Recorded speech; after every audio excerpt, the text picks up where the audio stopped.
Situations and circumstances, fight for wisdom, not ignorance.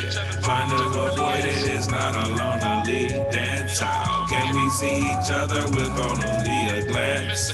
Cake mixing, race mixes, matrix, kill the witches, 3 digits, made of 6s, KKK or white privilege, old spirits, blood riches, real hatred, fake forgiveness, skinny image, fat problems. I don't really know how we solve them. Gods made us, kings gave us, 2 enslavers, 2 enslavers, castaways on railways, underground dark web pages, Marvel heroes, connect the zeros, connect the pharaohs, bone marrow, Egyptian princes, dark and ancient, preserve the patience, black and Haitian, white and Asian, British coaches, eat crustaceans, ocean roaches, Illuminati, inject the bodies, GMOs, drug hobbies, Aboriginal, Pan-African, old biblical, reincarnation, hip-hop playlists, vocal ranges, sexist wages, sex changes, the game of life, bullets fly, ruin nights, players clueless, kids' rights, humans fight, nature loses, hard of hearing, dolomite, Darwinism, carbonite, hates a virus, terabytes, hard to live with, parasites.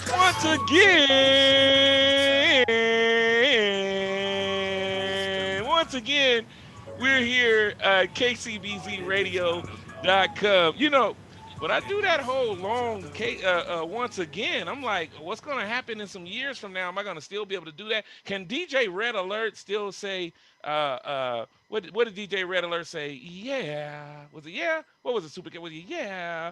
I don't know, but we'll find out. Once again, you're here at kcbzradio.com, Situation and Circumstance. And I am Mr. Classic Jackson, aka ACE, another classic entertainer. ... There's a long list of names that go with that, but just call me Mr. Classic, and that works for me. And we're gonna have a good time tonight. Julius, of course, is with me every single time. That's my man. Hey, say what's up to the people, man. What's going on? And then that's how we do that. That's what we do. Julius, he don't say much after that, but later on he say a whole lot. That's how we get down here. And so we're gonna have a good time. We're gonna talk about culture, pop culture, and how that kind of pertains to certain eras or generations. And it's like a little confusion when we even think about eras and generations, right? They kind of represent a few different things. Some of it represents what was something some people consider era as something that started something that significant that started that particular thing. And so we can call something the hip hop generation because it starts from that, right? Or when we think about era, we could say this is the baby boomer era. And so there's a lot of things that go into that. And so what we're going to do tonight is we're going to talk about a few things. Which era is the best? Or worse? What do we love about one, not so much about the other? What do we remember about? Why do we love the year or the years or the decade that we were born in? Why do we love that? Would we have preferred to have been born in a different one? Because sometimes we feel like, hey, am I in the right decade here? Am I in the right century? Some of us have old souls. Some of us have brand new ones. Some of us, like Fody would say, is just old ass youngsters, right? And so we're going to dive deep into a lot of that. Welcome, everybody. We got a lot of guests for you. So when we come back, we will jump right into that here on kcbzradio.com. Again, this is Situation and Circumstance. We'll be right back. Hey,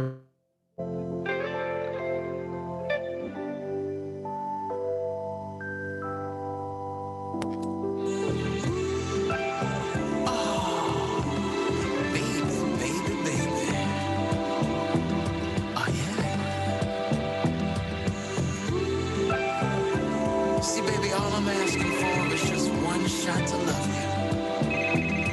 One shot. What do you mean, hello? Where you at? What are you tripping about now? And why haven't you called me? I told you I've been working all day. I've been working all day. You're a liar, and I'm tired of this shit. I haven't even gone to rehearse yet. Answer your FaceTime. I want to FaceTime you right now. I have to go to rehearsal. I don't have time to FaceTime. I don't have time to do that. I could hear them bitches. I ain't with no bitches. What are you talking about? What bitches? I hear them, you fucking liar. I'm leaving your ass. What? I don't hear any. I don't hear any. I don't hear anything. I'm not gonna be here when you come back, you fucking cheater. Or whatever. That's.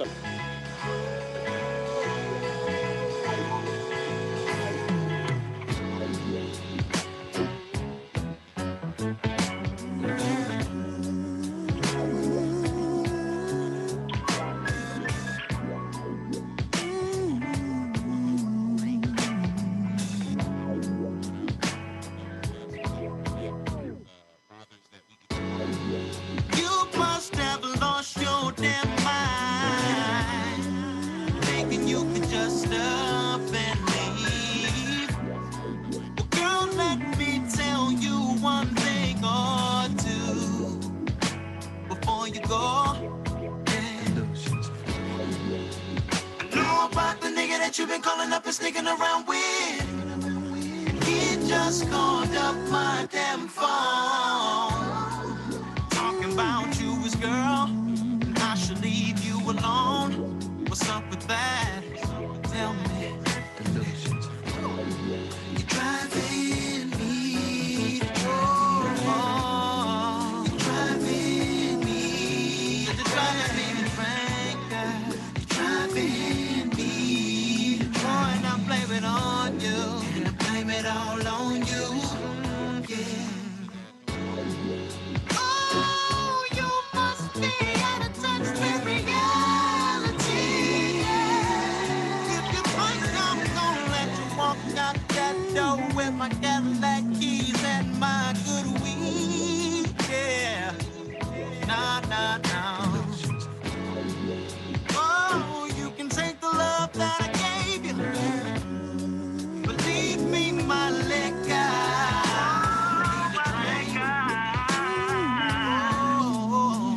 That's all I got. That's all I got, a memory of you. You're driving me to you're driving me to driving me to you're driving me to oh, and I blame it on you. Blame it all on you. Yeah.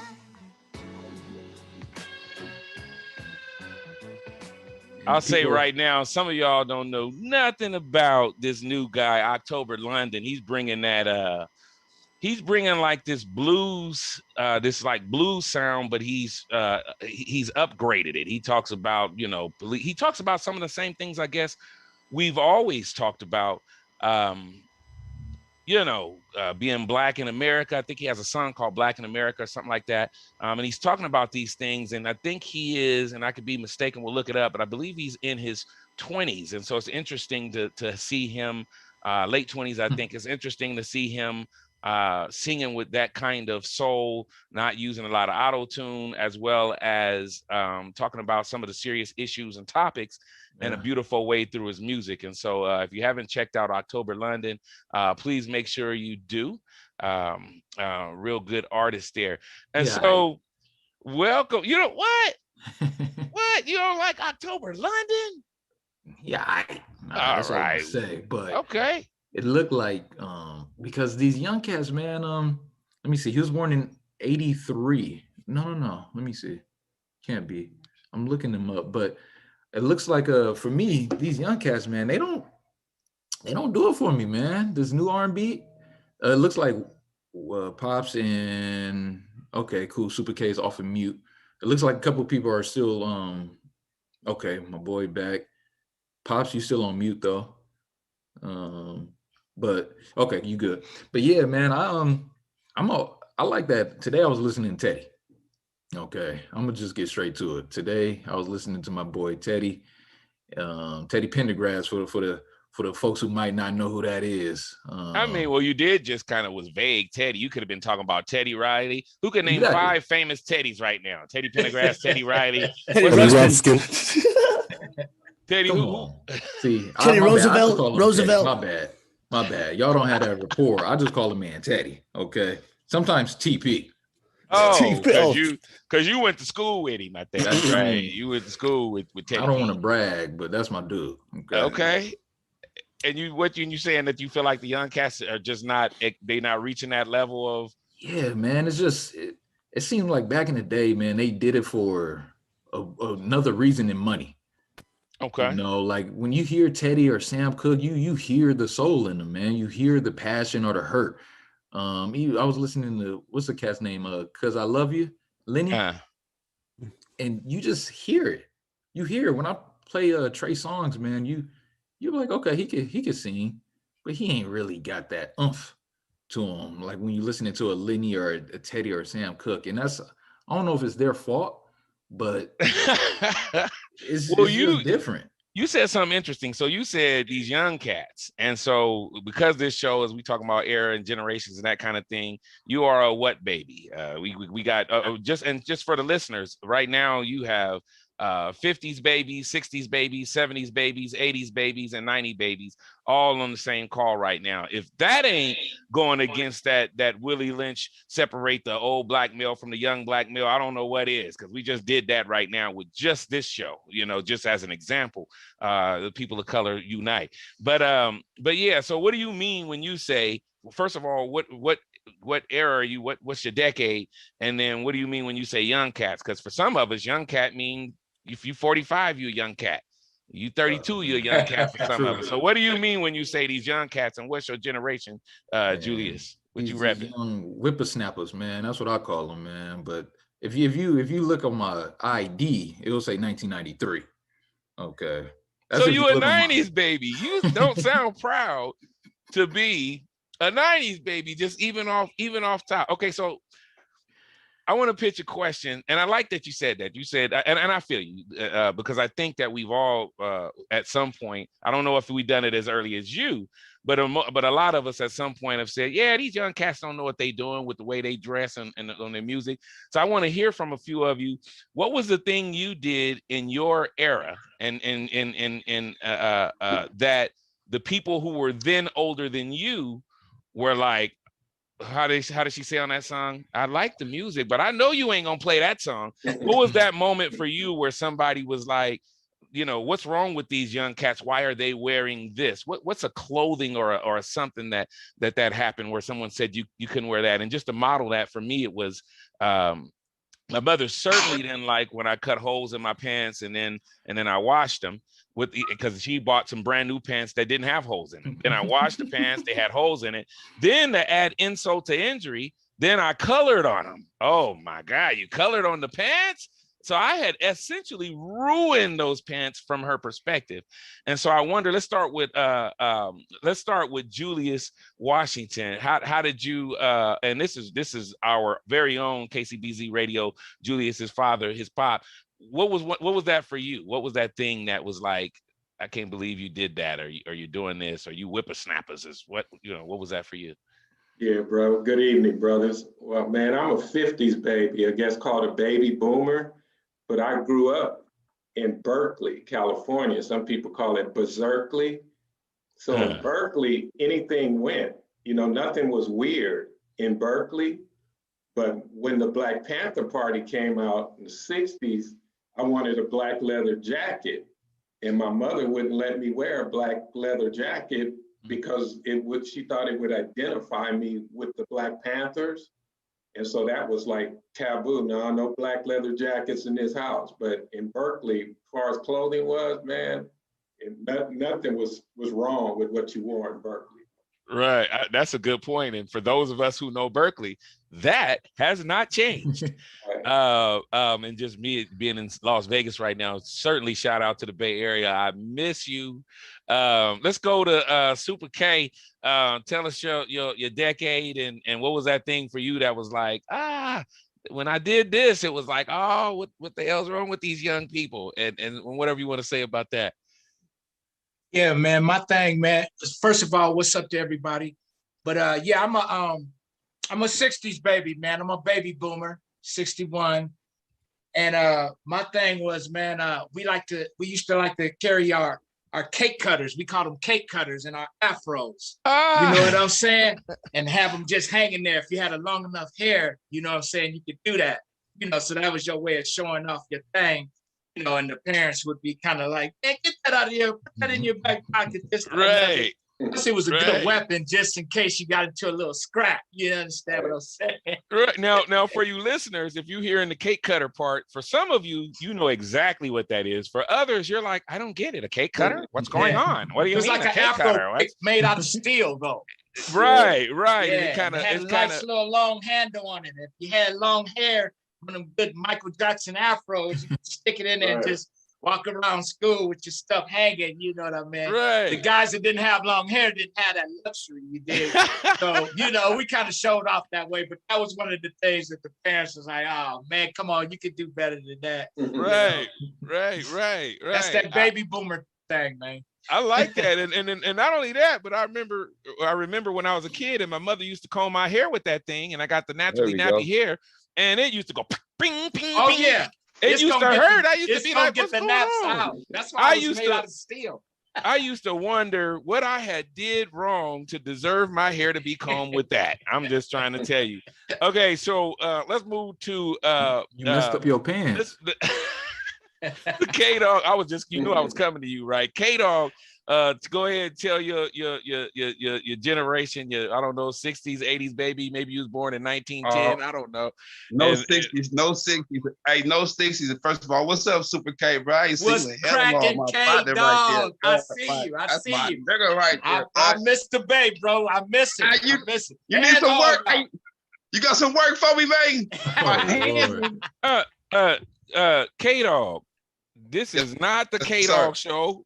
You bring it back. We asked you a particular question. That's my brother right there. We asked you all of them are. We asked you a particular question. What's your era? 70s, baby, 80s, 90s. And then what was that thing for you that what did it was like for me, it was the 80s. I say this because you going in and out just a little bit. So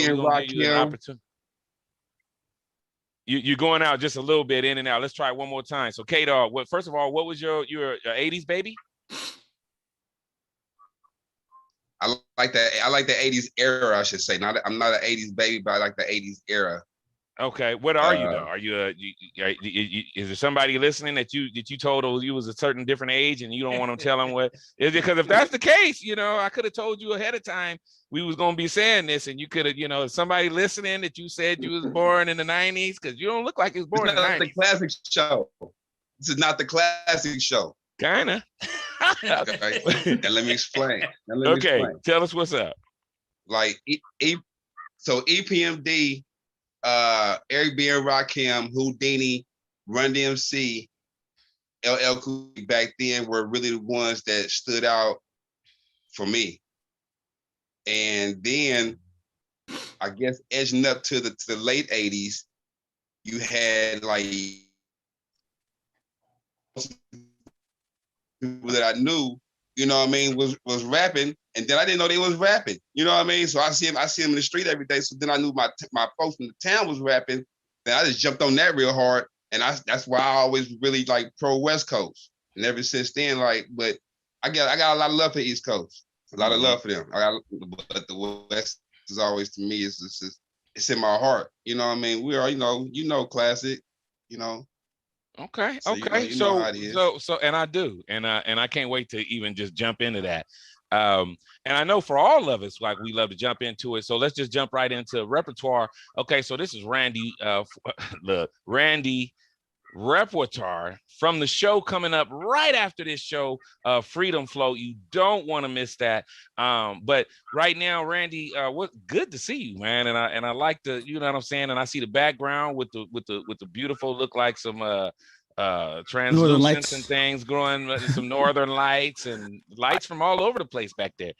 And so tell us a little bit to what's your era, and what's something that you remember that they were like, that the people that were a little bit older from a different generation were on you about, something that was a little different about that era. Blessings. Yeah, I just want to say thank you for the invitation, and it's great to meet your brothers here. Just everybody up in the room. Julius, I got you, man. Good to see you, man. And so I was born in 1980, and for me, it was like, carrying a boombox. I remember getting looked at like, man, like people would hear the music and when they see where it's coming from, like they have a certain look because of the song that was playing, because I don't know, maybe they heard 5 on it enough or whatever, you know what I'm saying? Because that was like, the joint I'd be blasting on it, right? Because that was just like where it was at, right? But also, like, I feel like it was b-boying for me too. And I remember in high school, I got suspended for beatboxing in home economics. And because I remember, like, we're all at the table, we were beating on the spoons and everything, and my boy was freestyling. It was just where it was at, right? And you were talking about poems about pop culture, and I feel like I wrote this piece called Hip Hop Props. I feel like that really would sum up a lot of where I'm at here. So we'll see how fresh I am with it. So it goes, hey, yo, I stay fresh to death. Blasted on the express, the mix master on decks, breaking down boxes to catch wreck. Back when mastering ceremonies was respect. The voice for a people less fortunate, a rockin' steady fenced in against the source of it. From street corners, block party, storefronts to basements, my art for expression goes beyond entertainment. Gurus from Zulu Nation and Soul Sonic Creations giving props to Rakim at Eric B's inauguration. Boombox on shoulders, spray cans in the holsters, can goals, fat laces, unified every soldier. I cut smooth the crushed grooves and beat streets with a wild style. Kept it electric with a boogaloo to run with the MCs as a child. That rapper's delight might happen tonight with no effort. Just leave it to the Grand Master to flash you the message. A broken glass everywhere. People marching in the streets, they just don't care. Hey. But yo, they care so much that they'll die for me. I made Dougie Fresh so Slick Rick gave his eye to me. I hope you're trying to see I'm hip hop and I'm living, innovating now what I did in the beginning. After the truth, tracing back to the root. When I capture your view, yo, you have to salute with your hands up. A party people stand up. Sacred is our culture that no man can touch. You can take what's in the circles and display it in commercials, but we're staying true to virtual because the game is universal. Yeah, and you don't stop. Put your hands in the air if you love hip hop. Come on, yeah, and you don't quit because my people close knit because we the ultimate. Yes, yes, y'all. Yes, yes, y'all. Yes, yes, y'all. And you don't stop. Quit. Hey, that's what I'm talking about. Okay, that's my era. That's hip hop. That's hip hop. Hey, okay. Now look, other people like I could have did like people probably like I could have did a whole like soliloquy of stuff that had to do with why my, but I so appreciate that. Once again, just if you're just now tuning in, we're talking about eras and generations and different things that some of the pop culture that made each generation just full of zest and love and that kind of thing. And of course, with repertoire, you can hear not only things like what you just heard, but you can certainly hear a whole gang of, and see, that tells my generation when I say the word a whole gang of, of things like that on the show. He comes on right after us. And so right now we actually have it looks like we kind of going in chronological order, right? So we went from 50s into 60s into 70s, and then you were born in 1980. And so we're gonna go to and then we had K-Dog, who was kind of mysterious about when he was born, but that's all right. And maybe he don't know. I don't know, but look, he gonna get me later. We do this all the time. This is our relationship, and I know that don't surprise Junior about that. That don't surprise him that I have that relationship. But coming up next, going by Cap Fitted, Mr. Thompson, Cap Fitted. Go ahead and let us know, what's the era. Yeah, what's the era and what was one of the things for your era that was like over here? Like, I know you ain't gonna do that. Or why'd you do that? So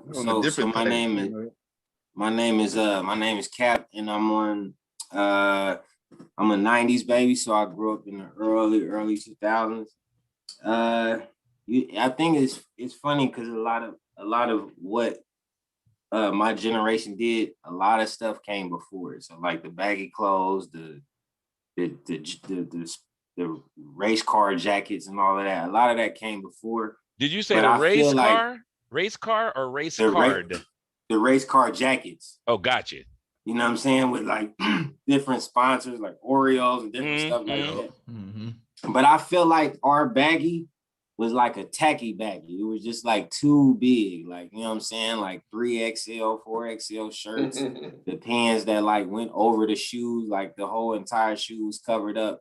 You know what I mean? I think that would definitely define it. And then like in terms of like music, like we had a Lil Jon and the East Side Boys. You know what I'm saying? I know it was a lot of, you know, like crazy, raunchy rapper groups back then, but we had a Lil Jon and the East Side Boys, and they definitely like provided the soundtrack for the early 2000 kids. So, yeah. Okay. Hey, Now, can I ask a question on top of that? Please do. So, you know, this is all talking about hip hop. First of all, what's up, Cat Fitted? What's up, nephew? What's up, man? I want to know when do you think the like hip hop also has a lot to do with style and fashion and shit like that and stuff like that. So, what do you think the tight pants came in at, and what made it? Well, let's hold on before anybody, and I can see. Look, it makes sense. It makes sense that the '90s baby was going to answer that first when you talked about the tight pants, the skinny jeans. But we're gonna wait because we are going to talk about more than just. And we ain't gonna credit the tight jeans with the '90s. Right. We gonna hold on. It's okay. It's okay. We're going to go there, but I got a question for you. And we're going to actually, when we come back, we are going to talk about some of the dress, the dress codes and some of what we were wearing and get a little bit more particular with that. But before we do that, I just got a quick question, K-Dog. I got a quick question for each of you. Who's one artist? I want to give you like just a few seconds to think about it. Who's one artist of your generation that or one, as a matter of fact, not even the artist, one particular song from your generation that to you embodied the movement, and whatever that movement is for you. You don't have to explain what that movement is, but who's one artist that represents a movement, their song rather represented a movement. So you can name the artist, you can name the song, and I want to give you an opportunity to think about that. I'm going to go ahead and choose you in a popcorn style. I'm going to start with you, Julius, because hey, you hosting this thing with me. What's up, Julius? What's the song? I know it's not going to be from your generation probably, but it should be. I want you to pick one, hard as it is for you, old soul. Pick one from your dig deep into your youth, old soul, and what's a song for you that that represents some kind of change or movement or momentum and whatever that is for you. What's that for you? I'm gonna name two, but I'll keep it real brief because I know we got a lot of people. The one is Kendrick Lamar. All right, I would say that's our generation's protest song. That was Pac's Keep Your Head Up. That was our version of that. It literally jump-started the movement. The second one, real quick, I would say DMX, rest in peace. I would say Party Up. When that came out in 1999, y'all gonna make me lose my mind. He literally killed a whole movement. Just imagine all of the artists that we know now, the Futures, the Lil Yachty's, all of them were auto-tune. He killed all of that. It was thug music real quick. It was that jailhouse, no shirt, chains on, baggy pants, jabots. DMX did that in just 2 years, and Party Up was the epitome of that in 2000. And thank you for that. Let's in mentioning that, let's go ahead and just give like 3 seconds of silence for our brother DMX. Rest in power.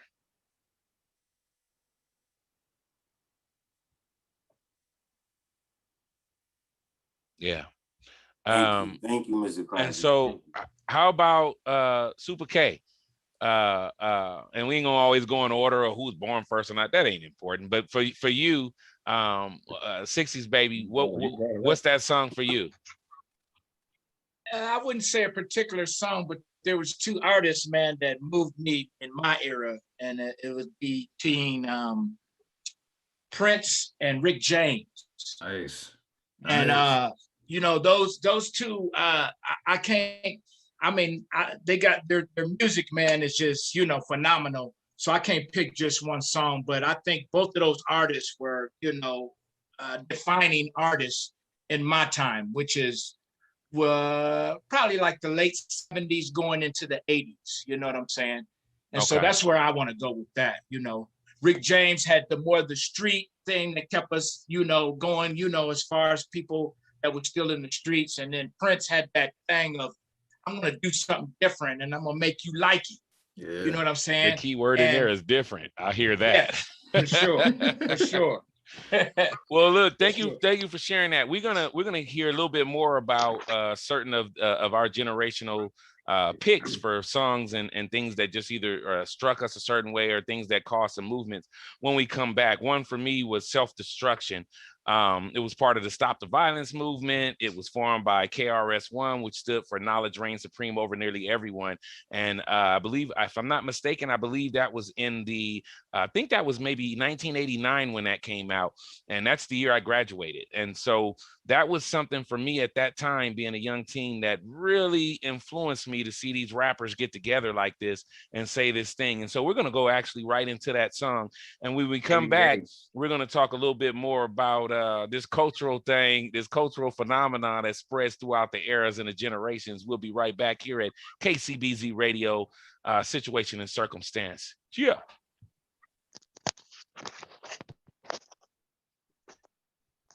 Choo. 88, not 89. Are we in the breakout room yet? Nope. 88. You are sucker.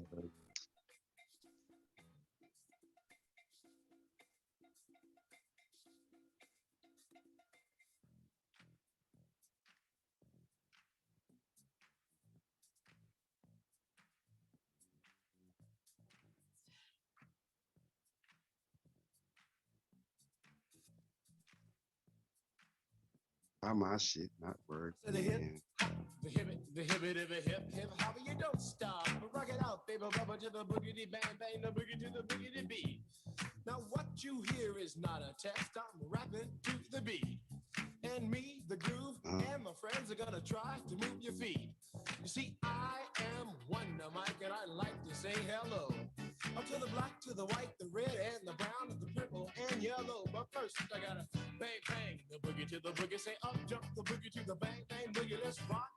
You don't stop, rock the rhythm that'll make your body rock. Well, so far you've heard my voice, but I brought two friends along.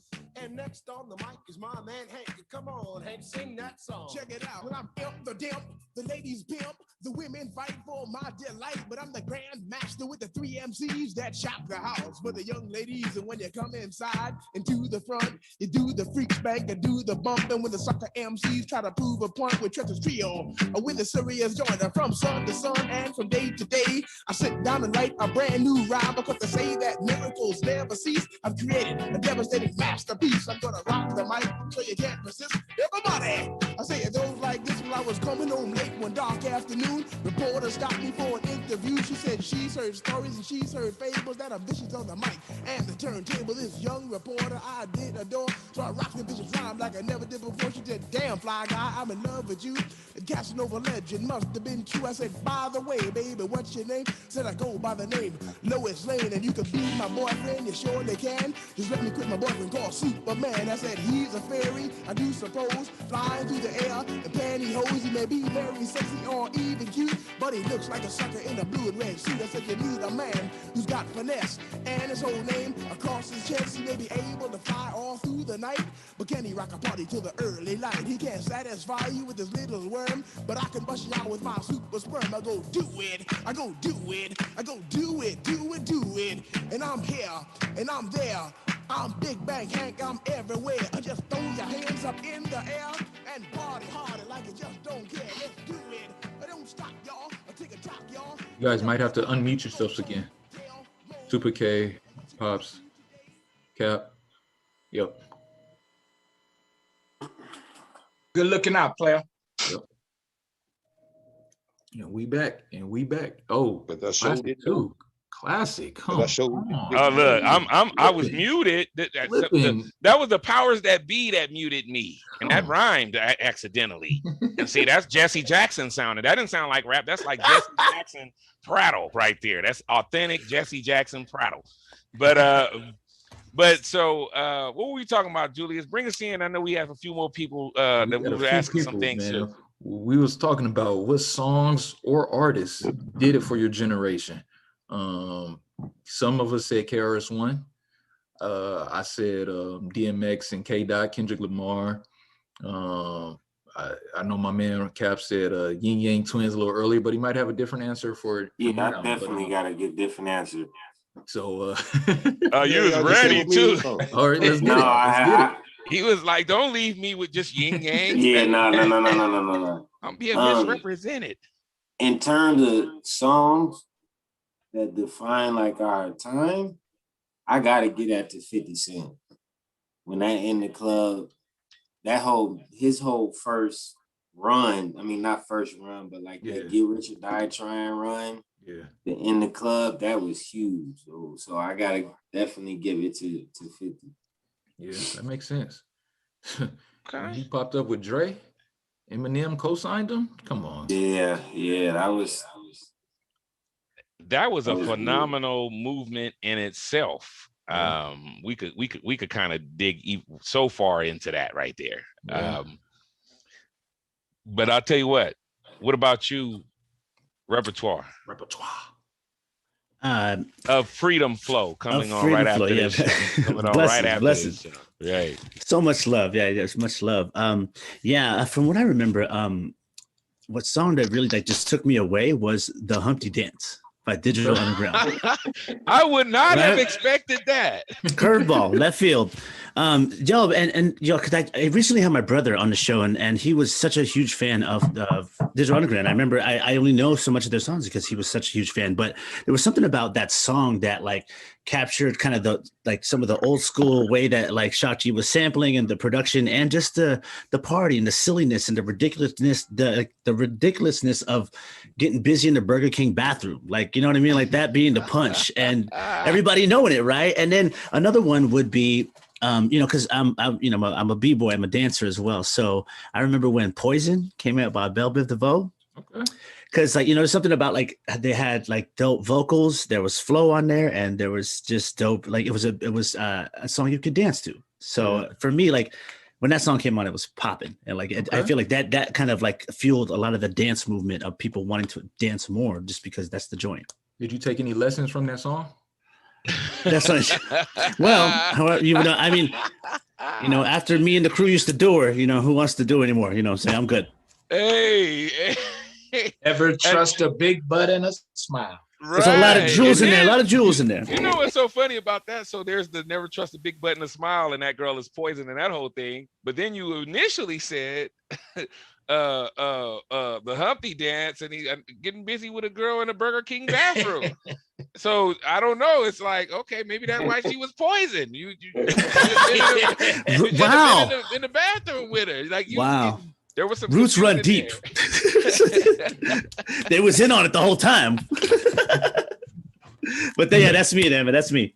Keep it short. Right. And so, what's going on?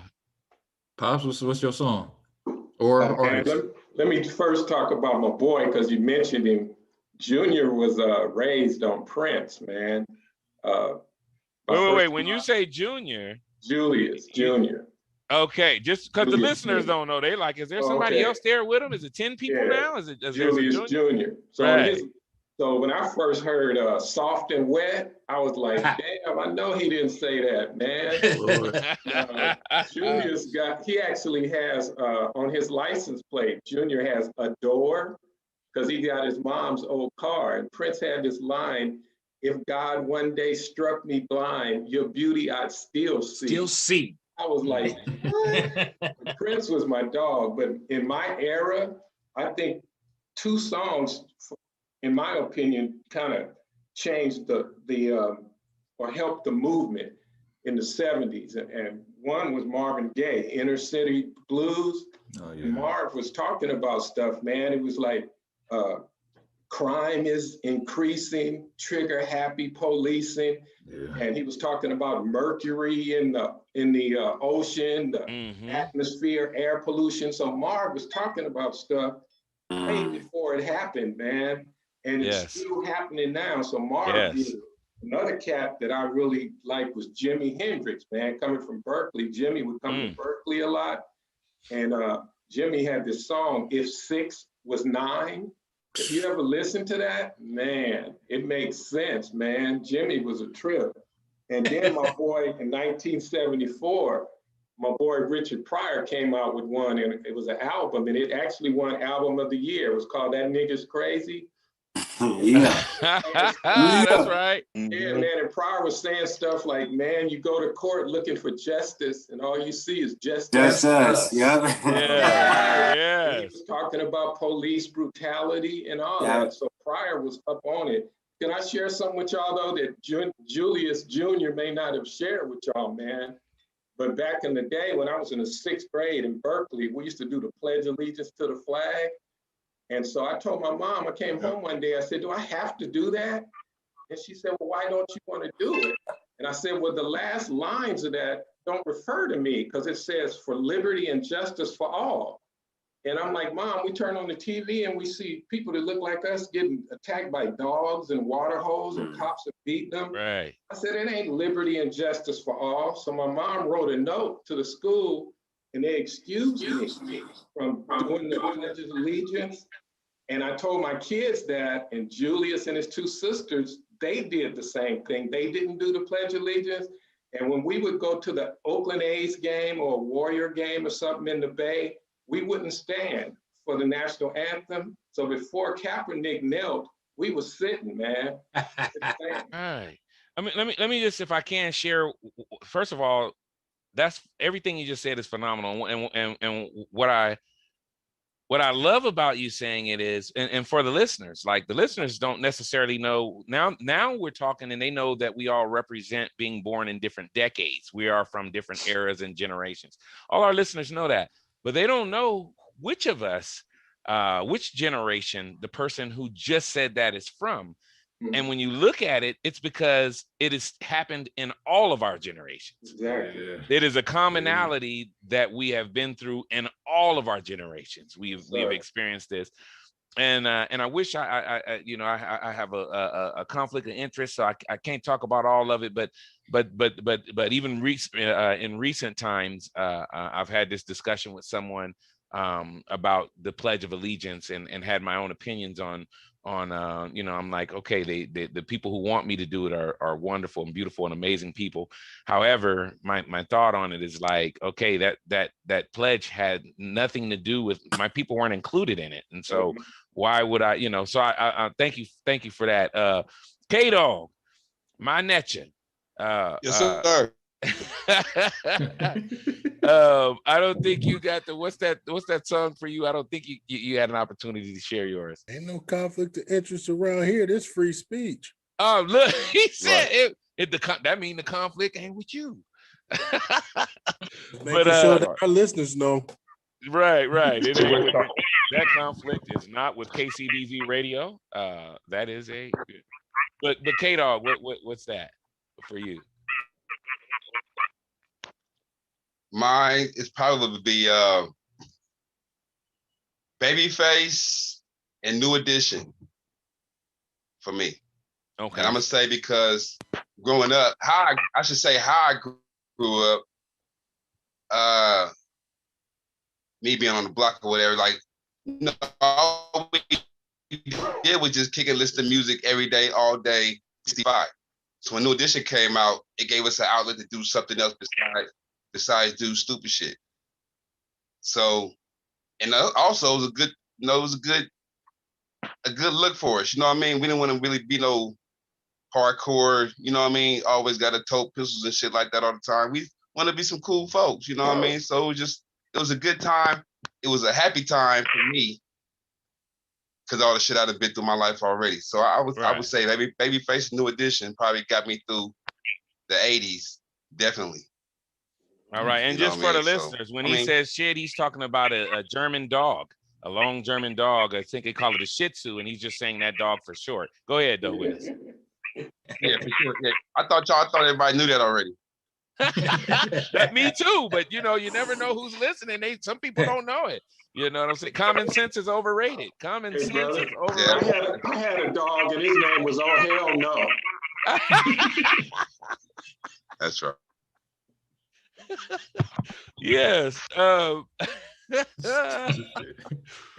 Okay. Now, music. What about shows?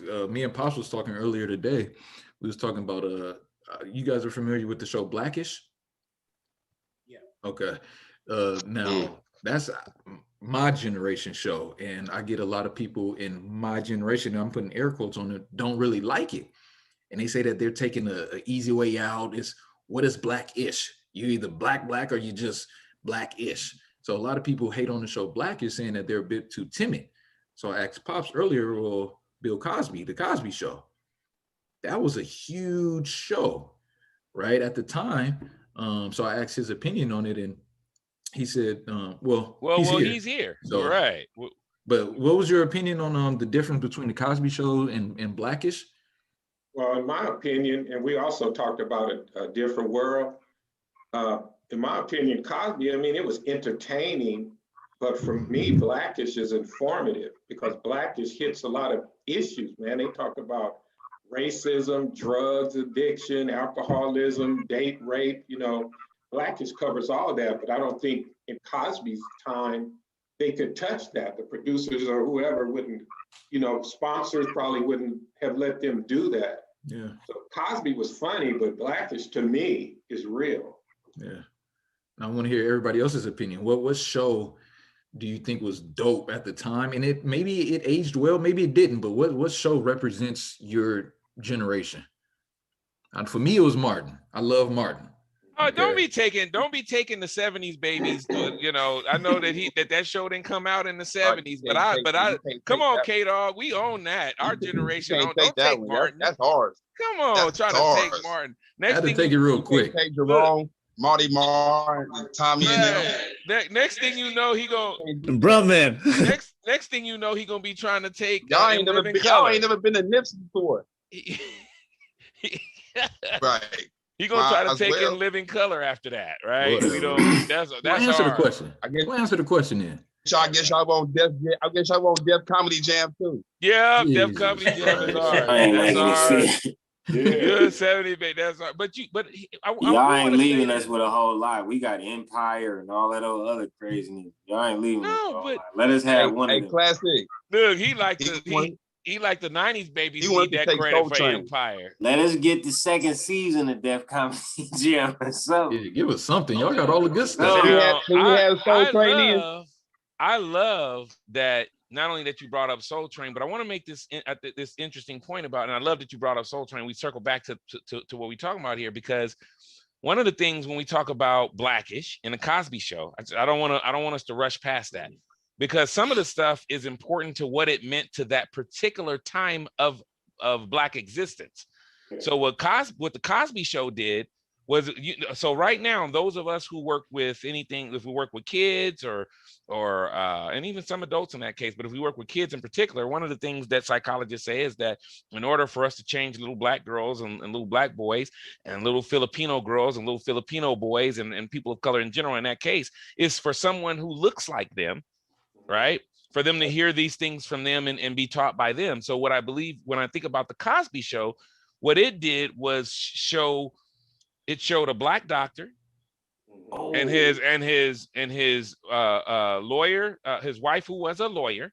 Right. It had episodes where some would try to disrespect and try to put Miss Huxtable in a position where it was like, oh, well, a woman's place is this or that. It talked about that, which isn't just a Black thing or just a person of color thing in general.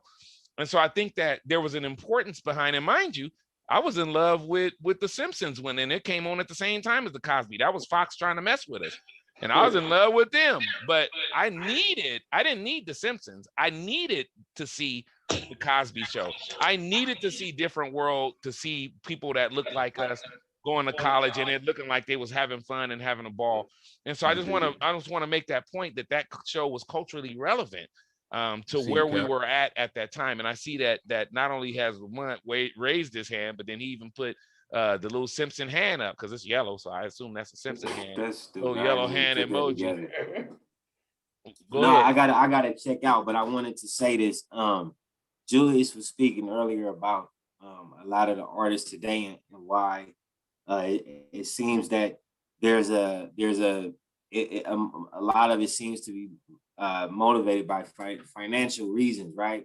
And I feel like to your point, Mr. Classic, about what the Cosbys represent, I think a lot of the reasons why our young Black men aspire to only be rappers or only be entertainers or only be basketball players is because we don't highlight the doctors and the lawyers in our community. And I feel like the rappers and the basketball players, though I love music, I'm not really a sports player. I wore this because, you know, we used to wear this throwbacks and stuff back in our day, but I do love my rappers and I do love my music, but I also feel like in our culture, we don't highlight a lot of doctors and lawyers and folks who are of a certain prestige. And so then it limits our young men and women to only want to be what they see, which in a lot of cases are the rappers and or sports players. Yeah, I dig it. Good point. Mm-hmm. Right Good about point. that. Really was. Super K. What's happening, man? What's the show or something that stands out to you in your time? Don't say Martin. I already took it. Super K probably finna say Shaft. He finna say Shaft or no, mine was Mac. You're close, man, but mine was Superfly. Okay. That makes sense. Ryan O'Neal. Okay. Ryan O'Neal. You know, I mean, that brought the streets to the screen to me. The streets to the screen, where we really seen what was really going on and how others were really doing it, you know, to get to where they was, to try that big long Eldorado and the broads and, you know, and all the stuff to go along with it, man. That movie right there, that's my favorite movie to this day. Okay. To this day. Nice. Yeah. They had nice. even the remake, man, was cool. You know what I'm saying? They had a little flavor to it. Because usually I don't like remakes, especially when it comes to something like that to my heart. But they did that pretty good justice, man. Nice. So I'm gonna give them theirs. Our Superfly was good, but the Superfly in 74, 75, something like that. That's the one. That's the one for me. Yes. And thank you for putting a twist on what we know now as Black exploitation films, right? Black exploitation. And so what happens is when we think about it a certain way, then we're like, all we're thinking about is, oh, this movie's about, you know, some of those movies back then. Oh, this is about pimping, or it's about this and that. And a person, and you didn't hit none of those. You didn't even hit one of the things that usually saves those movies, which is like, oh, and the music was beautiful. You didn't even say that, and you're a DJ, because what you said was more important, which was you had an opportunity to see us on the screen at that time. Exactly. So once again, just like we said about the Cosby Show, it was the timing of this thing that made it important for you, that it was just being able to see us on the screen at all. Well, to me, what made Cosby's important is because they took another step, a whole nother angle, man, and they wanted to show Blacks in a highlight of a positive trend, honest ballers. Ballers, living good, doctors, lawyers. We didn't really see that, you know. Only brothers we seen balling was pimps, pushers. You know what I'm saying? You know, that kind of thing. So that's what put Cosby on the map. You know, that's what we needed to see, another side of us that it could be without, you know, killing or robbing and stealing or whatever, or staying high. Yeah, you know. So they showed ballers in an honest way. The hard work all the way, you know, school, college, and all that. So I think that was the difference, and that's what we needed at that particular time. So when you said the timing of it, Classic, that really made a lot of sense. That's what made Cosby Show such a phenomenal success to me, is the timing of it. We needed that. No doubt.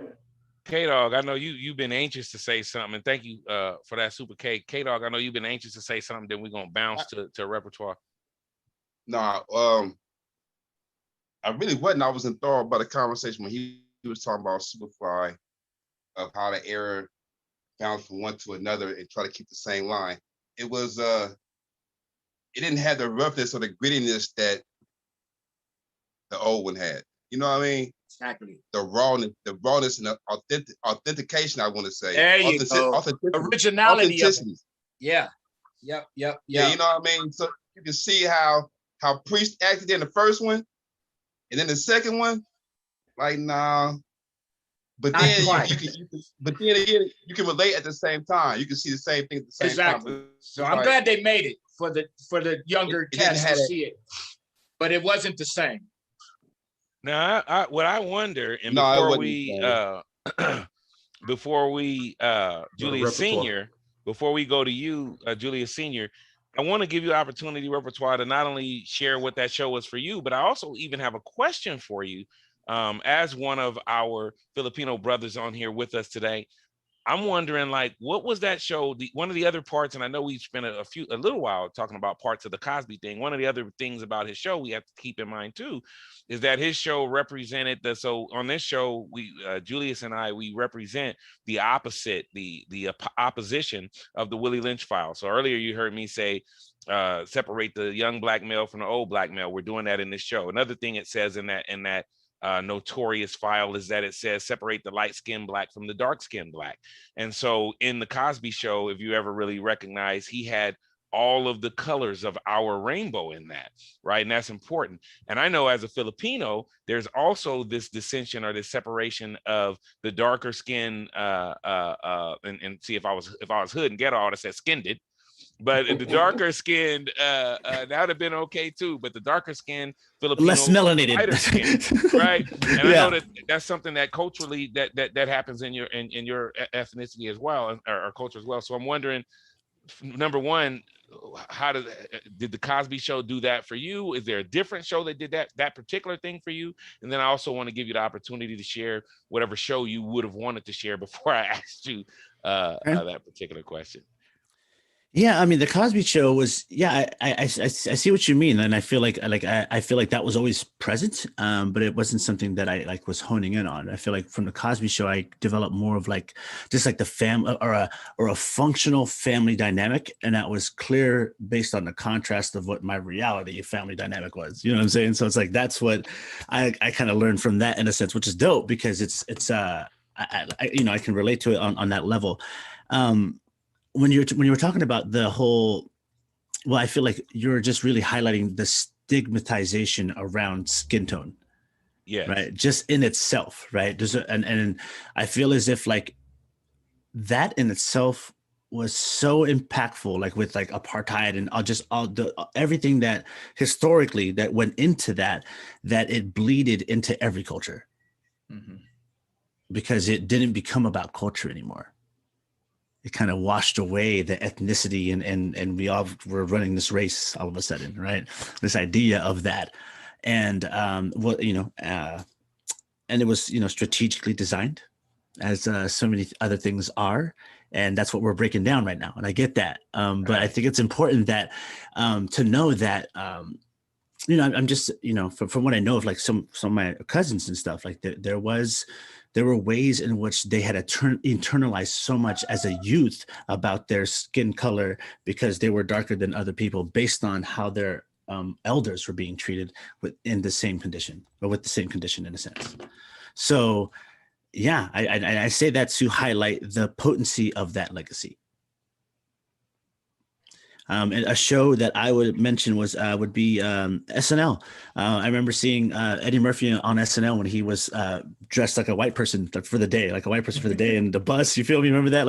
He went to get a loan. Yeah. You know what I mean, and all that. And just that was just I think of Chappelle's Show, but I'm just like yo, he was doing it back then, and just right, already there, man. Yeah, but I mean, Chappelle's one, I was a bit older then, but I feel like SNL for me, my dad was a big fan of Sanford Sons. I grew up watching Good Times, Happy Days, all that, there was, a lot of different cultures within all those. But I feel like what's dope is, in a movie, I'm Gonna Get You Sucker, I remember was The Joint. That was just on the cutting. Robert Townsend was genius along with the Wayans. So that's, you have to see that. What? I thought you was the old soul. Good Lord, that's a lot of money. That's who that originated from. Hey, and I want to, and I know really soon here, Repertoire. Once again, you can check out Repertoire on the show immediately following this show. He's not going to be with us for much longer here, but he's going to be coming back on immediately following this show. So you definitely want to stay tuned for that. This is not me rushing you off, but just wanted to make sure that we do know that he'll be back to do that. It is that time. Wow, good timing. And before you leave, what I would like to say is, and oftentimes as I don't know, as Pan-Africans, as African Americans, as Black folks, Negroes, whatever, depending on because there's a lot of eras here, right? Negroid, I don't know how far each of us goes back to what we called at a certain time. But what I want to say on behalf of myself as Anthony Jackson, aka Mr. Classic, and Situation and Circumstance with Julius and I want to say just to the whole AAPI community that as African Americans, at least as African Americans from this show and from us at Situation and Circumstance, we with y'all. We happy that y'all with us. You know what I'm saying? And one time Paul Mooney said it best at one point. He's like, if you're not white at some point, you're gonna have a nigga wake up call. And I'm not saying that just happened now. I'm saying that each culture has periods of times where that keeps showing its head. And sometimes it happens in drastic and unfortunate ways. And so, just wanting to throw that out. Because as Eric B said earlier, this show, we got freedom of speech on here for the most part, in terms of we ain't cussing you out, but we got, get me. We can say what we need to say. And so I just want to make sure that we extend that to you, and whatever we can do to continue to support in that way and shine light on the injustices. Because once we get the injustice, and you said this without no one prompting you kind of said this in something you said earlier, like when it happened to us, it happened to everybody after that, and maybe even during that, and to some degree for some people. So again, our Asian Americans and our Pacific Islanders, we got you. You know what I'm saying? Let's combine. Let's just not combine for this moment. Yeah. Let's combine and then stay combined. And that means a lot of different things. Let's stay combined financially. Let's have some kids, because I'm being serious. I'm being serious because kids tie you. That's why do you think kings of certain countries wanted to have their baby by a queen of another place, so it can end the war? Because they're the product of those two places. Hey, why you think I joined the Navy? So you didn't have to clean your room. Be like, A repertoire. Yeah. Sound like Classic is showing you guys a lot of Mahal. Yeah, no, I feel that Mahal. That's a love, and big time. I guess I feel like I want to highlight that the reason I would imagine that, like, the emphasis on what the love is because of the current state and of where things are at, and that too is part of the strategic design, right? Yes. When it's all bitter, sometimes we forget who's actually sweet, so we get caught up in that. So, are you a philosopher? Yes. I think very deeply. Right. That's kind of smooth right there. I'm all right. Yeah. Well, blessings, y'all. Well, I should. Anything else? Oh, I think we're good. We'll again, once again, you can check out repertoire in his entirety immediately preceding this show, and every Tuesday, you can always check him out, and he gets deep on there, and they do some poetry, and sometimes you gotta go, freestyling, and you gotta go though. You gotta go. No worries, no worries. Yeah, blessings. That can't be used my whole show to advertise. Yeah, no, I'm not like bound. I mean, it's not an emergency or anything like that, but I do have to get going, and I just want to say thank you for having me on here. I want to bless all the brothers on here, and I just I thank you for the love that you share with KCBZ and this fam. Julius holding it down. Tune in 9:00. Blessings, y'all. Peace. Right. All right. Peace. All right. I got a question, and it's serious as cancer. I got a little survey here. Is there anybody on this screen who can tell me either the birth or the death of Marvin Gaye? Oh, April Fool's Day. Is the birth or the death? Both. No. He was born on April 2nd. April 2nd. I think he died on April 1st. Or just, I didn't know you was going to say the actual birth date. I was just talking about the year, but you good. You is an old soul. I told you this is the old son and the young father on the screen with us today. Okay, I got another one. Where's the beef? What Wendy's. What decade did that come out in? In the 50s, 60s, 80s, 70s, 80s. or 80s? 80s. Okay, 80s, okay, okay. Okay, how about this one? I got one more for you. Skinny jeans. When did they first come out? I say 2000s. Oh. Super K say 2000. What you say, K-Dog? The 50s. And anybody else got a different one? Yeah, I say the 50s or 60s. Whenever the Isley Brothers was big, cause boy, them boys, they cats, had blouses and high heels and what they had them blades, like they about to go cut some hair for. Right. Well, so according to my sources, it came out in 1970, in the 1970s, when they were swapped out for bell bottoms eventually. And so here's the thing with skinny jeans. I wouldn't let my sons wear them. I was like, you need room for your packages. You can't just be getting all that. But now here's the bell thing. bottoms was swapped out for skinny jeans. Well, apparently, K-Dog, each generation had their version of it. So that's what 80s, I was just getting ready to say, man. I was just getting ready to say, in this fashion thing, everything just keeps repeating itself, man. So you really can't put your finger on when none of this stuff started. Back then. Right. Let's be real. Because in the 80s, they was wearing those who was wearing them was wearing the biker pants. Look, as I'm saying that, I'm like, I hope somebody don't still got a picture of me in no damn biker pants. I only wore them one time. One day. I wore them one time, one day. So if you got a picture, it was on that one time, that one day. Or I'm telling a lie, but I'm just giving you the and so now there is a generation that did go the opposite. There's one decade that, for the most part, that wasn't happening. Which decade is it? I'll say the 90s. Yeah, I'll say the 90s. That'll be the 90s. And it is the 90s, because in the 90s, that's when we went big and baggy. Where you getting your facts from? You ringing the bell like you already know the answer. Where you getting your stats from? Yeah, I got right there. I got it on there, right there. I'm reading my prompts. But yeah, the 90s, which was when it was big and baggy. And I'm gonna tell you this, I think that's why it was hard for those of us who were born in certain generations, and particularly the 70s, but certain generations, once we went big and once the style went big and baggy, and then Wiz Khalifa was one of the at least first hip hop artists to then wear skinny jeans and bring it back to that. I think that was what was hard for some of us to wrap our heads around, because we had just went extremely baggy, and my parents didn't even like that bagginess. And then so then it went with the skinny jeans, and people were sagging with the big baggy pants. That seemed to fit a little bit better, because if your pants big, they probably would sag, than to see somebody with the skinny jeans that were also sagging. Like your pants is tight and low. I got a question for everybody.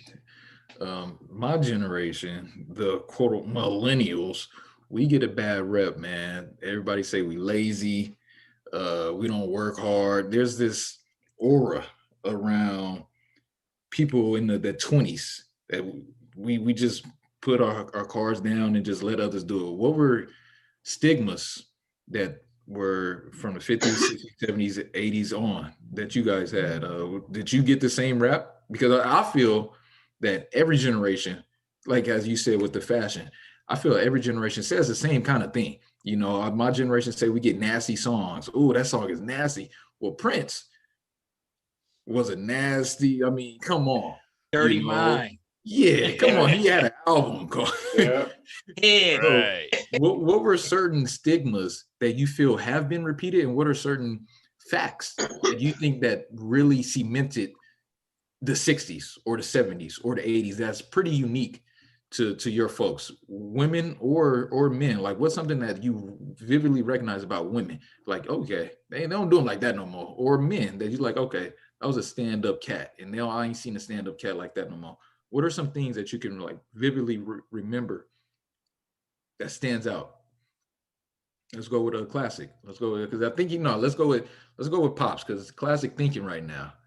No, say that again. Kind of What's something that rephrase it. stands out from your generation or your adolescence that say 15 to 25 or maybe 15 to 30 that really stands out about your generation that you might not have seen else in another generation?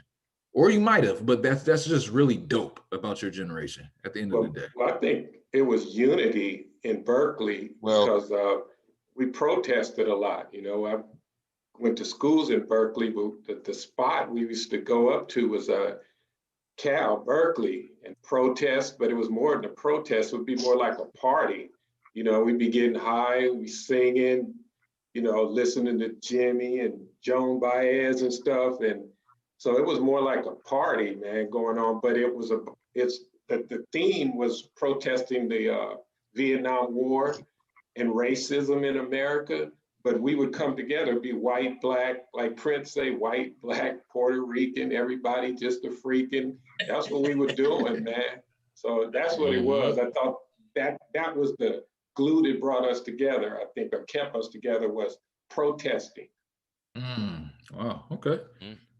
Okay. Let's see. K-Dog. What's something Plus we didn't have social media back then, so we were always together. We had manners where if you see a neighbor, you know, getting groceries out of her car, you go, hey, you need help? Put that in the car or something like that. You gonna open the door, you gonna cut their grass, you gonna be a model citizen in your neighborhood where you gonna get spanked like your pops or your moms would. That's what's up. You know what I mean? That's how I was raised. So I always have respect. I ain't never go, I know old people, hey, fuck you, bitch. I'm gonna excuse my language, sorry about that. But you know, I never encountered myself doing anything like that. And the folks that I hung around with were the same way. Like they wouldn't disrespect your mom or anybody else's mom or anybody like that. It was always family. Yeah. You know, you want to talk to somebody, you go to their house. You say, you at home? Yeah. You on your way up there. We didn't have social media. You could take pictures and send pictures and videos back and forth so freely like you guys do today. Not saying, you know, I'm not knocking that at all, because I think that's a wonderful thing. No but doubt. I see the difference between how I was raised and how the millennials were raised. You know, the social media just took over for me. Yeah. You know, that's a whole nother ball. Hey, Julius, can I throw this one in there? It took me 10 years to get into social media. Now I'm trying to make it 10 years to get out of social media. That's real. Hey, let me throw this in there, please. K-Dog, what we had back in the day that I think is missing today is the village. We had the village, man. Like if you needed a cup of sugar or some eggs or something, you just knock on the neighbor's door next door. If you was acting a fool, Miss Johnson could whoop your butt. We had a village. I think the village is missing now, man. Yeah, I agree. Yeah, sadly. It is. What you think, Super K? Man, I miss the rules, man. There used to be rules, even in the streets, even the hardcore gangsters in the 70s and 80s and stuff like that, man. There was codes that people went by, man. Today, everything is just willy-nilly, man. You can't trust nobody. I mean, not even your own kin and brothers and stuff, man. It's just every man for himself, man. It's just everything is broke down, man. It's broke down.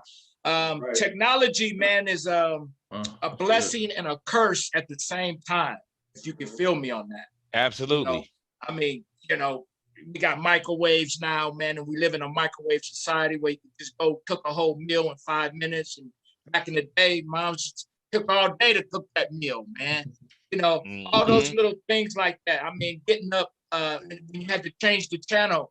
You know, you laying on the bed and you got to get up and change that channel or turn the TV off or straighten out there, put some foil on the antennas and all that. It was crazy, man, but it made us who we are today. You know what I mean?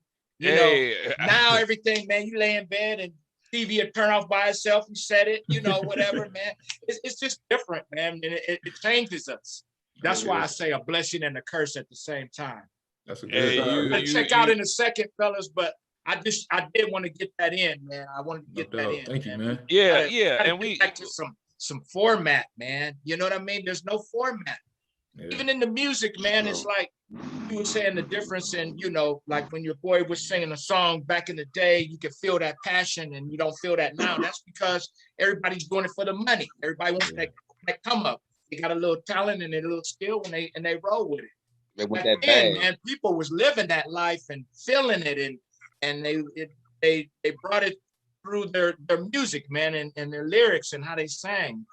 That's kind of missing right now. Man. Kind of missing right now. I love something you said took me back to my childhood, because like back then I was my mother's remote, right? You understand? Me she too. wanted to change the channel or so I remember that vividly. Yes, like I was her remote. Yeah, we didn't have microwaves and dishwashers. We were the Right. microwaves and dishwashers. Right. And then I also want to note, like, and just for our listeners, you know, oftentimes, you know, you've been, first of all, thank you for any of you who have been rocking with me and Julius in these 2 seasons that we've been doing this. But I just want to, you know, oftentimes I get comments from some of the listeners, like sometimes they think you are a certain age because of how you conduct yourself, speaking particularly about Julius. And in my head, you know, I know that a lot of that has to do with the fact that not only because you have wonderful parents, but you have a father who is part of the village in a certain way. It is who your father, right? And I only say a certain way, not to minimize it, but to say in a certain way, meaning that he was part of that era that was developing that what that village was. And as we look at that, and to your point, Super K, there is this formatting that we lost. There is this. I love that you even talked about the whole gangster boogie part of it. That there were codes and ethics. Yeah. And even when Tupac was alive, right? Tupac tried to, or succeeded, at least for that time frame, in LA and some other places where he was trying to revitalize those codes of the street.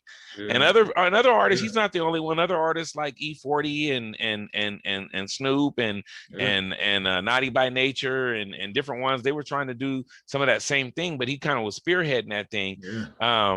And so that was important. Those codes were important. A lot of what we talk about is the lack of respect that we feel like some of the youth, depending on that age, youth can mean a lot of different things that they have. However, if you are a youth and you're listening to this, I don't want you to feel attacked, because the other part of this is that we didn't just wake up one day with rude youth. We didn't just wake up one day with disrespectful youth. We didn't, just the same way we didn't wake up one day and then we were killing each other with guns. There was a progression and a lack of things sustaining us and supporting us to continue to do it this certain type of way. Not making excuses exactly, but we know what world we're living in. Yeah. And so I want to say that to the youth, you know, and or not just to the youth, but to those of us who care about our youth. That's why it's imperative that we understand that every generation created the next one, whether they intended to or not. Correct. They created the next one, because when you go all the way back, our fathers, right? Sins of Is our that fathers. A movie? And where did that come from? I love that. Actually, it's from the Bible, man. Look. I didn't want to go there, but it is what it is. We go there here. We go there here. We go where we want. I mean, that's a lot of the problem, man. We taking God out of everything. Yeah. You know, and this nation was built on, you know, through God and everything. Now they want to take it out of the, you know, Pledge of Allegiance, everything. And that's affecting us, man. It's affecting us.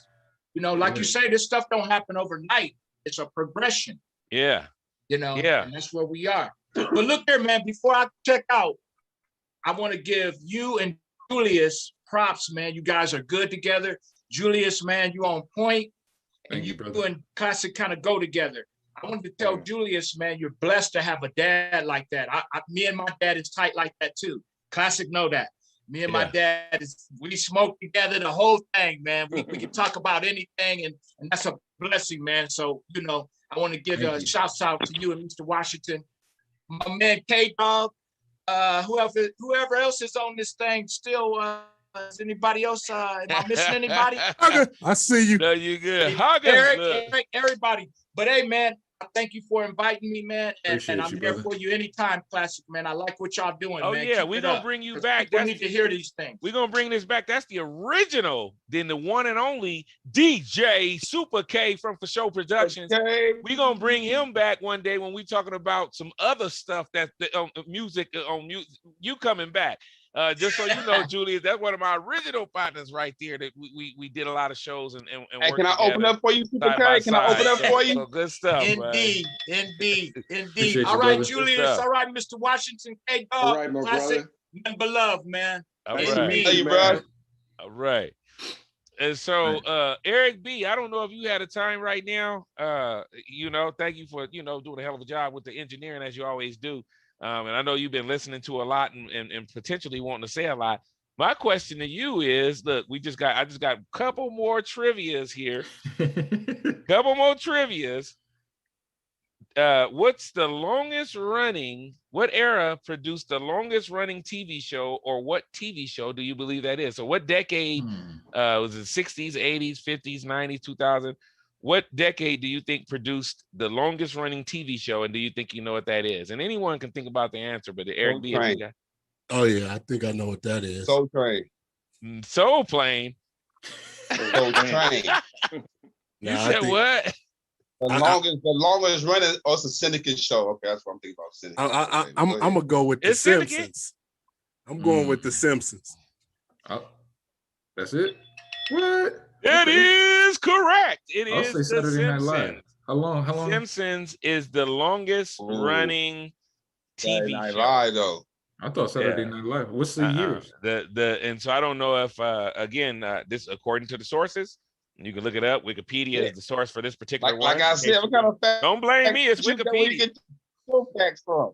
Look, he like okay. You are you charging me with acting like a Republican? Like I'm just pulling shit out my. No, okay, and no disrespect to you Republicans who doing the right thing, however few you are. Probably not. But continue. But it is The Simpsons is the longest running TV show at 34 seasons. And I think the reason that they won that is because they're still going. And I think they don't count shows that if they stopped for 1 year or they stopped momentarily while they switched networks potentially. And so, because if you think about it, like when I looked at the list, there was a lot of people on there, and I was like, well, they still play Sanford and Son. That got to be one of them. It got to be at least in the top. But Sanford and Son was switching networks. And there was a point in time where maybe it was a year that it didn't go on, and so if you missed a year, you was out of it. Gotcha. And so right. So the Simpsons got it by a long shot too, because they had 32. The next one in line is Law and Order at 22. Yeah. What's Saturday Night Live? Well, they was off and on. They wasn't. That's the thing. You don't think might have been the oldest, but they wasn't. Simpsons ain't never went off the air. Gotcha. Ever. 2 episodes. Ever. And they still got new episodes. Mm. Okay, I got one more for you. Then I'll pass it to Julius. What do you think is the highest grossing movie of all time?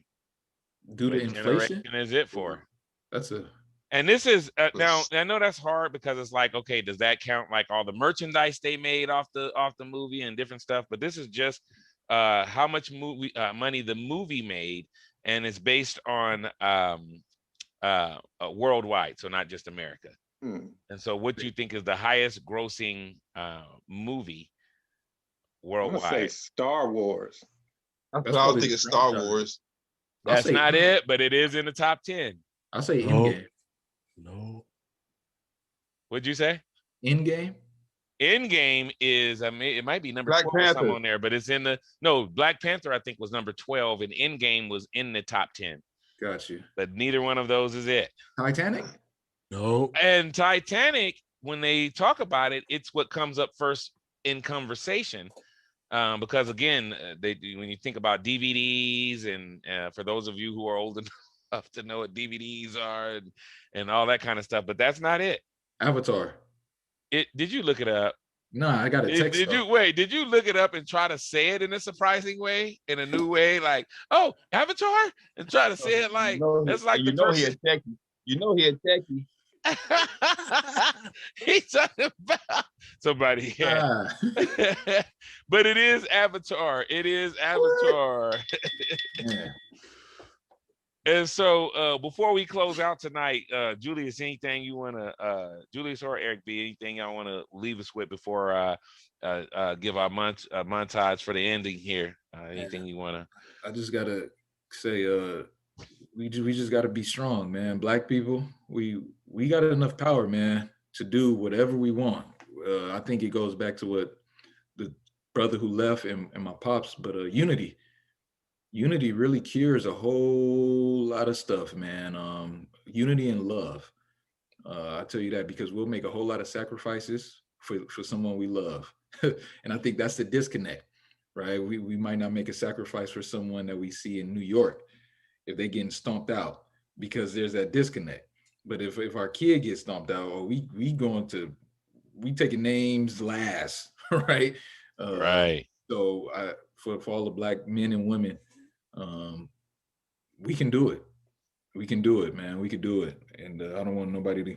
I know it's easy to be discouraged because I'm discouraged.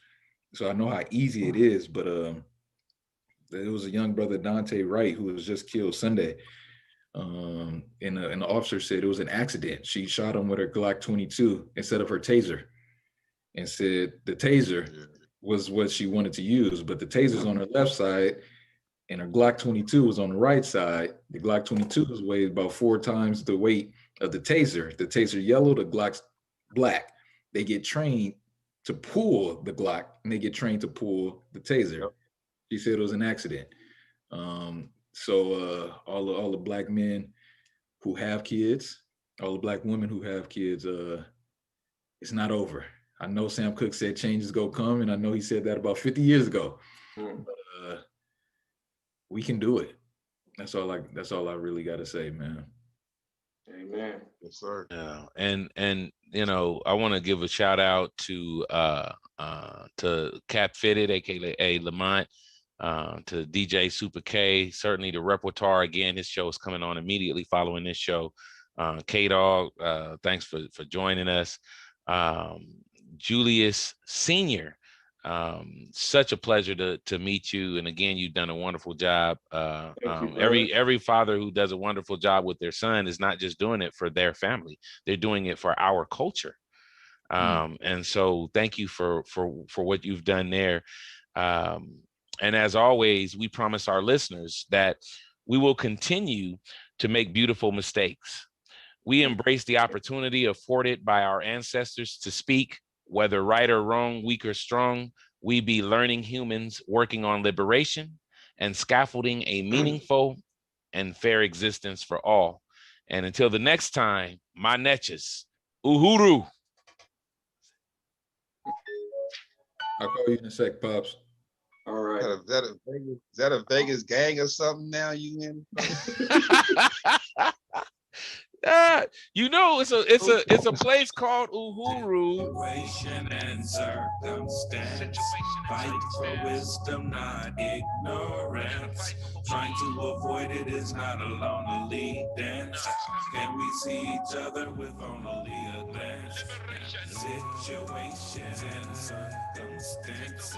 Fight for wisdom, not ignorance.